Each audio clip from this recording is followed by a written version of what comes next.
Greater Somalia, the hope and dream of many Somalis from every corner of the globe. Greater Somalia, or Somaliweyn in Somali, is a concept to unite all ethnic Somalis comprising the regions in or near the Horn of Africa in which ethnic Somalis live. The territory historically encompassed Somaliland, Somalia, Djibouti, the Somali Region in Ethiopia, and the Northern Frontier District in Kenya. The star on the Somali flag represents this dream. Before I go any further, please press the like button, as this will push the video to a larger audience. Also, remember to subscribe to Afroartista Films. How would Greater Somalia look like?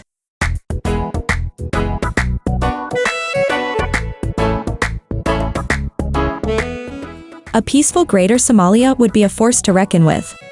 Politically, economically, and militarily.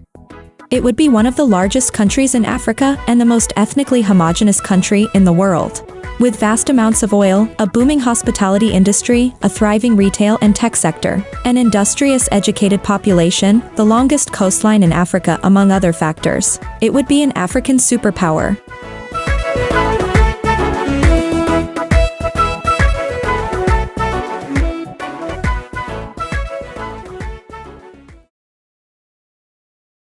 But why is Somalia in pieces? To answer this question, we must go back in history. The following some of the reasons. 1. The disastrous Kenya's NFD Shifta War. The Shifta War, 1963 to 1967, was a secessionist conflict in which ethnic Somalis in the Northern Frontier District, NFD, of Kenya attempted to secede from Kenya to join Somalia. The war ended after the Kenyan government undertook very radical measures which entailed entire communities being put into concentration camps, collective brutality by Kenya's security forces, and extermination of livestock. This dampened the morale of the people of NFD and in turn the Shifta militia. Declining support from Somalia also played a role, and by 1969, all efforts to reunite with Somalia ended. The disintegration of the Somalia state in the early 1990s effectively diminished hopes for reunification.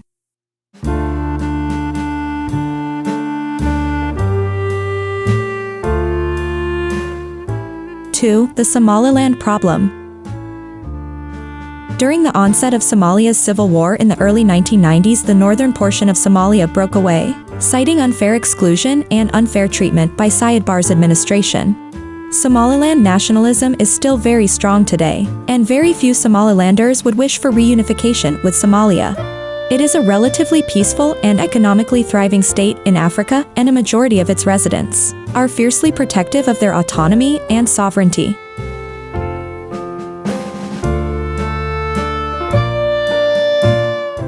Three. The Failed Ethiopia War. The Ogaden War was a military conflict fought between Somalia and Ethiopia from July 1977 to March 1978 over the Ethiopian region of Ogaden, which is predominantly Somali. The conflict began with the Somali invasion of Ethiopia. The Somali army, which was very strong at the time, quickly overpowered the Ethiopian army and was definitely on the verge of victory. But why didn't Ogaden join Somalia? Cuba. Ethiopia was saved from defeat and permanent loss of territory through a massive airlift of military supplies worth $1 billion, and the arrival of more than 12,000 Cuban soldiers sent by Fidel Castro. The planned reunification of Ogaden to Somalia had failed.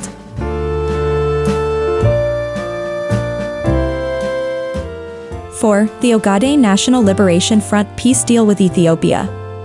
The war between the ONLF and the Ethiopian government began in 1994 and ended in 2018, when the ONLF tried to separate Ethiopia's Somali region from Ethiopia.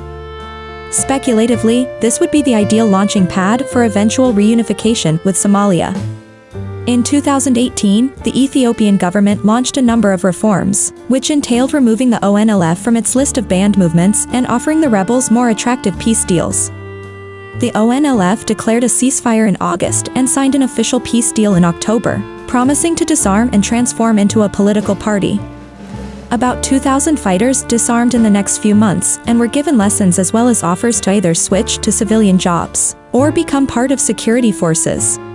And thus, the dream for a separate Ogadennia state, which would have later joined Somalia, is for now on hold.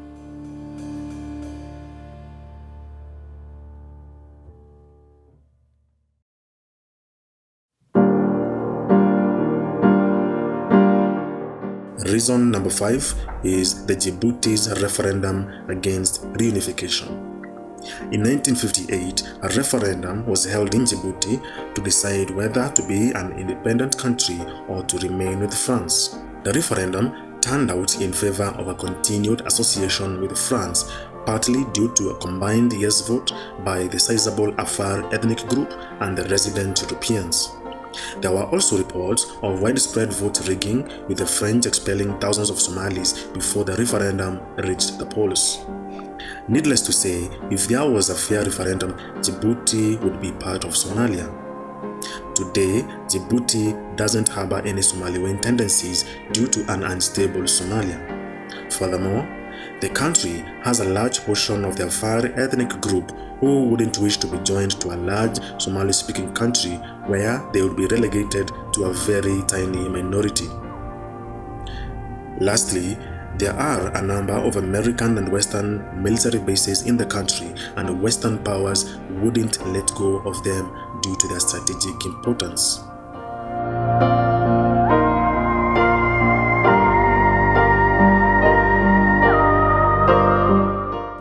Reason number 6 is the new Kenyan Constitution.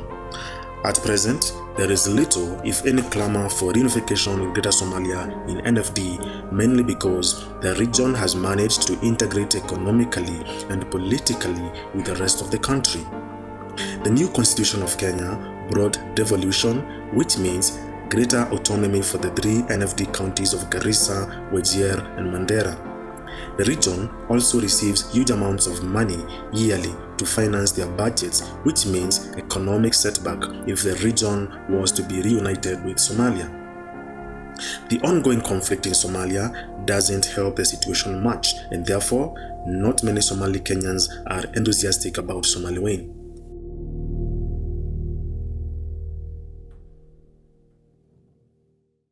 Reason number 7 is the potentially crippling military backlash by Ethiopia and Kenya. If Somalia somehow tried to take by force their lands back, it would be met by a huge military backlash from Kenyan and Ethiopian armies as well as the Western allies in much the same way as happened in 1977. Would Somalia be able to face a combined military force by all these countries? I highly doubt.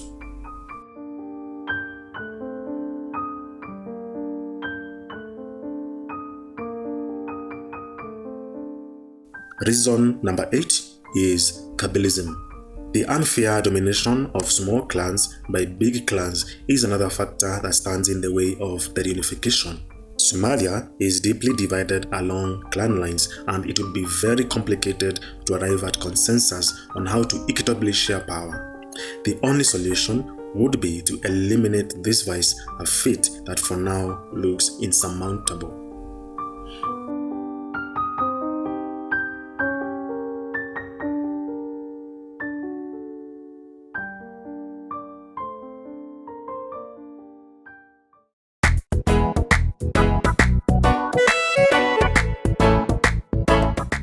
So, is there any hope for Somaliweyn?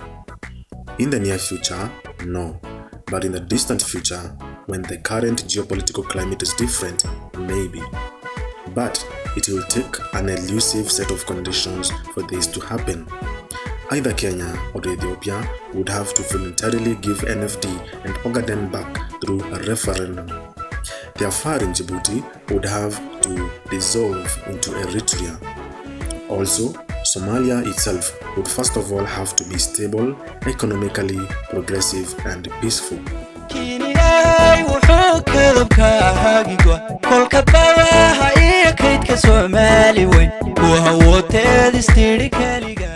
Kabulism would have to be eliminated and a fair democratic system instituted to ensure no community is left out. This would definitely entice Somaliland and other regions back to the fold. As long as Somaliweyn is alive in the hearts of Somalis, anything is possible. I hope that one day Somalis will live in one country under one flag and one identity. Thanks for watching. See you around.